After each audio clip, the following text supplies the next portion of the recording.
جب زمین پر ظلم اور زیادتی بڑھ جائے، بے انصافی طول پکڑ لے تو انسان گھبرا جاتا ہے اور دکھ کی حالت میں اپنے خدا کو پکارتا ہے۔ زبور 26 پہلی آیت سے۔ اے خداوند میرا انصاف کر، کیونکہ میں راستی سے چلتا رہا ہوں اور میں نے خداوند پر بے لغزش توکل کیا ہے۔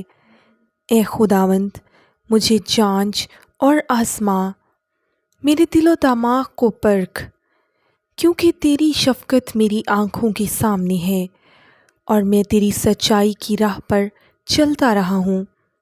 میں بیہودہ لوگوں کے ساتھ نہیں بیٹھا، میں ریاکاروں کے ساتھ کہیں نہیں جاؤں گا۔ بدکرداروں کی جماعت سے مجھے نفرت ہے، میں شریروں کے ساتھ نہیں بیٹھوں گا۔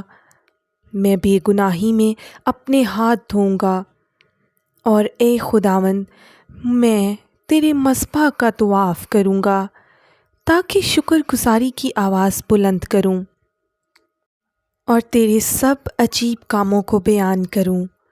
اے خداوند میں تیری سکونت گاہ اور تیرے جلال کے خیمہ کو عزیز رکھتا ہوں۔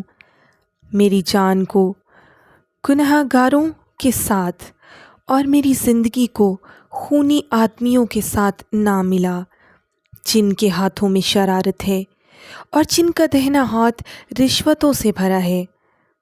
پر میں تو راستے سے چلتا رہوں گا، مجھے چھڑا لے اور مجھ پر رحم کر۔